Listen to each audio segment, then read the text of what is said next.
আল্লাহর রসুল বৈশা আছেন, তো জিবরিল আলাইহিস সালাম হাসতে হাসতে আসছে, বড় খুশি আজকে। আল্লাহ রসুল জিজ্ঞাসা করছে, এত খুশি কেন? বলছে, সুসংবাদ নিয়ে আসছি, আপনিও খুশি হয়ে যাবেন। বলছে, কি সুসংবাদ? 70,000 উম্মত আপনার হিসাব কিতাব ছাড়া জান্নাতে যাবে। তো শুনতে দেরি, চেহারা মলিন হইতে দেরি হয় নাই। তো জিবরিল আলাইহিস সালাম বললেন, এটা কি? আপনি তো খুশি হওয়ার কথা, চেহারা মলিন হইল কেন? মাত্র 70,000, আমার সাহাবী তো 1.25 লক্ষ, কিয়ামত পর্যন্ত উম্মতের কি হবে? এই জন্য চেহারা মলিন। আপনি কি নিতে রাজি না? নিতে রাজি না এই কথা বলতেছি না, কিন্তু ভাবতে হবে এটা বলতে পারি।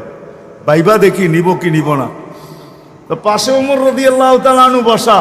বলছে, ওমর নিব 70,000, বিনা হিসাব কিতাবে জান্নাতে যাবে। তো যেমন উস্তাদ তেমনই তো ছাত্র হয়, পীর যেমন মুরিদ তো এমনই হয়, ঠিক না? হ্যাঁ, কি বলেন?